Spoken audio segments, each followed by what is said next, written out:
Bonsoir à tous et bienvenue dans votre magazine Santé comme chaque jeudi, votre magazine consacré au bien-être et à la santé sur BFM Grand Lille et Grand Littoral. Et après les fêtes de fin d'année, vous avez peut-être décidé de faire une croix sur l'alcool dans le cadre du mois sans alcool, le Dry January. Vous connaissez sans doute, ça nous vient d'Angleterre, de Grande-Bretagne. Objectif, changer un petit peu son rapport par rapport à l'alcool. Et on en parle justement ce soir avec Mickaël Nassila, professeur des universités et président de la Société française d'alcoolologie. Bonsoir, merci beaucoup d'être avec nous à distance ce soir. Bonsoir. Et avant d'évoquer ce défi du mois de janvier, je vous propose tout de suite de faire un zoom sur les chiffres de l'alcool dans notre région.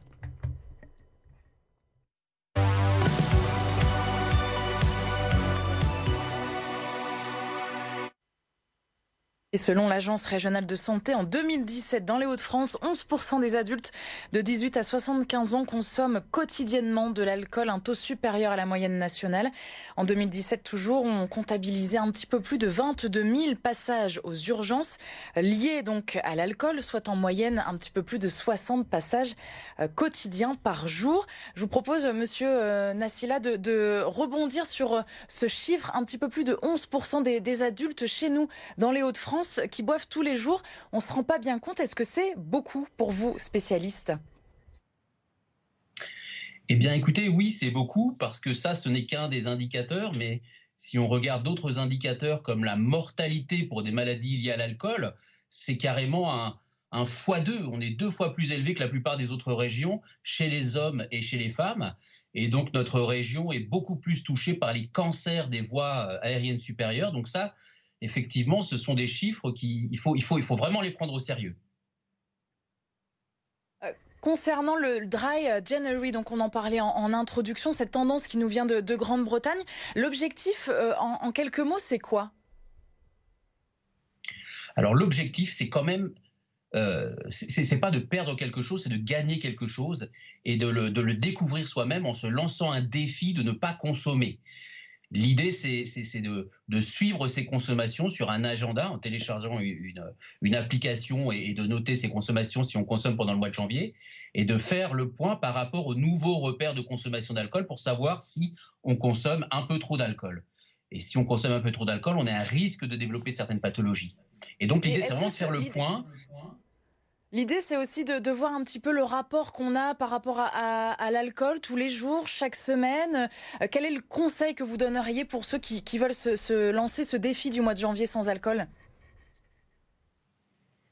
Eh bien, écoutez, le défi, c'est vraiment, moi, comme moi, je l'ai fait depuis 2 ans, je télécharge l'application, je regarde les consommations et je me pose la question de savoir si je consomme pas un peu trop, parce que, en fait, quand on pose la question, on a tendance à répondre trop facilement, non, mais je consomme pas beaucoup, mais en fait, c'est en faisant en se lançant ce type de défi qu'on réalise qu'on consomme un peu trop d'alcool.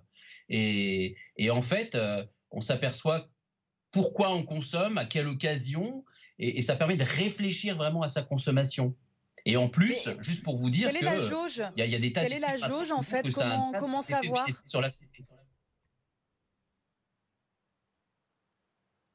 Excusez-moi, je n'ai pas entendu la question. Comment savoir, en fait, quelle est la jauge ? Vous dites si on boit tous les jours, etc. À quel niveau on est un petit peu trop au-dessus de la moyenne ? Alors, nos repères maintenant en France, c'est pas plus de 2 verres d'alcool par jour, pas plus de 10 verres d'alcool par semaine et ne pas consommer de l'alcool plusieurs jours par semaine. Et on s'aperçoit qu'il y a à peu près 25% des Français qui sont au-dessus de ces nouveaux repères. Donc vraiment, cette campagne du défi de janvier, du Dry January, c'est l'occasion d'avoir un niveau de consommation et de savoir si on consomme un peu trop. Et peut-être de prendre de nouvelles habitudes sur le long terme, le reste de l'année, c'est surtout ça aussi le but ? Ah oui, tout à fait, parce qu'il y a des résultats extraordinaires sur la santé, il y a des bienfaits sur sa santé au bout de quelques semaines, mais surtout, ce qui est vraiment frappant dans ce type de campagne, c'est que des évaluations montrent qu'on retrouve de bonnes capacités, par exemple, à refuser de consommer 6 mois après ce Dry January. Donc c'est vrai qu'on retrouve des capacités, une motivation finalement à avoir expérimenté soi-même les bienfaits de ne pas consommer pendant un mois. à avoir bien réfléchi sur son niveau de consommation, on retrouve de la capacité de contrôle de sa consommation. Selon plusieurs études, la crise sanitaire a eu un impact justement sur notre consommation d'alcool. Un Français sur deux quasiment avoue avoir consommé un petit peu plus. Est-ce que ça vous inquiète?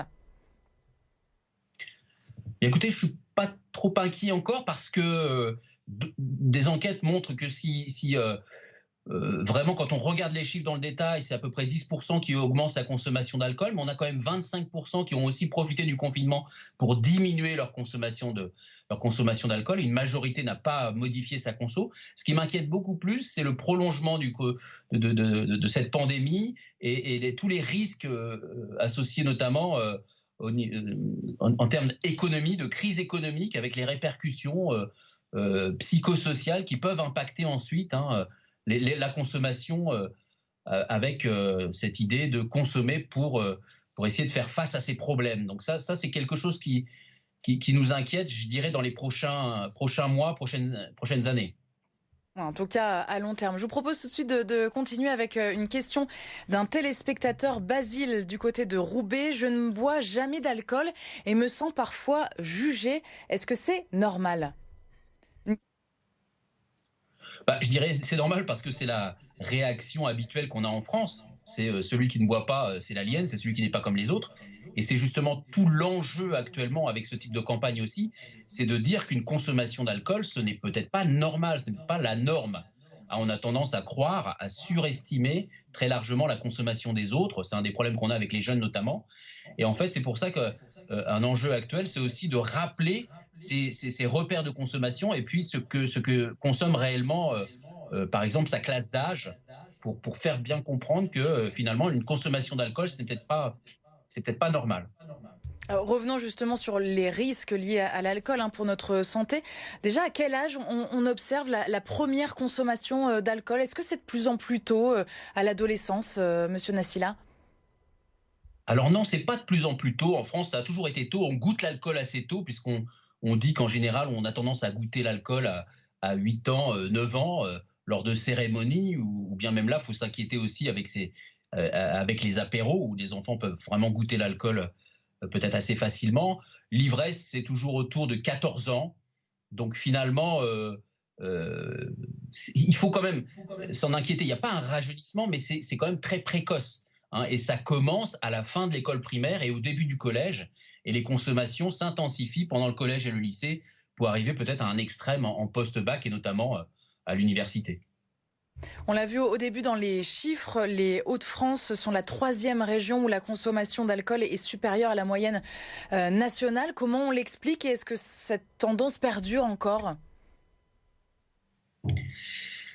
Écoutez, oui, c'est vrai, certaines régions sont plus consommatrices, notamment le Nord, le Grand Ouest. Oui, c'est un héritage. On est à proximité aussi du Royaume-Uni, de la Belgique.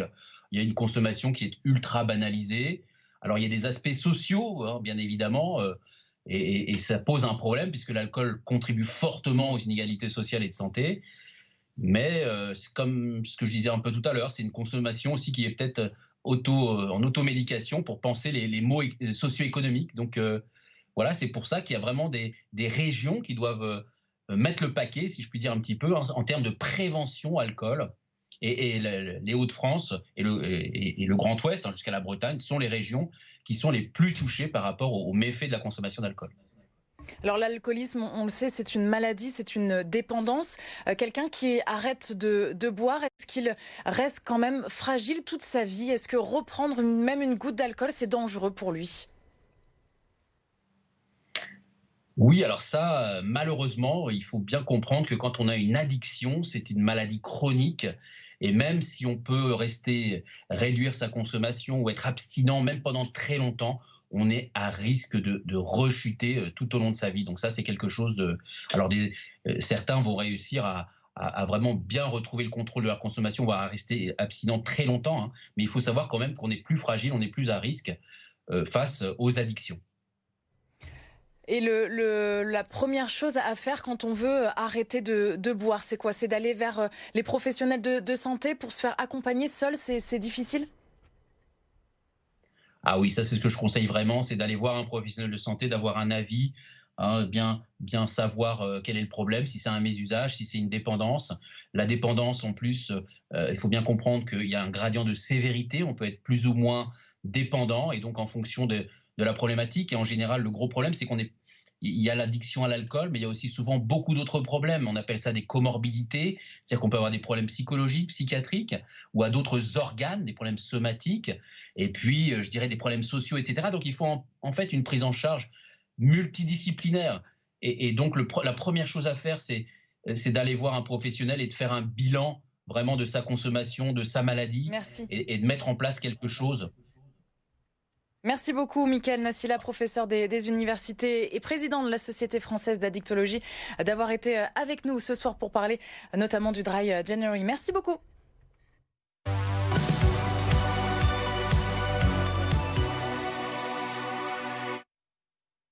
Et demain, dans l'actualité, évidemment, nous serons vendredi. Votre magazine Top Sortie sera de retour et nous recevrons l'historienne cambrésienne Christine Dutoit pour la présentation de son livre Le Nord, patrimoine insolite, pour s'évader en photo dans notre département. Rendez-vous donc demain.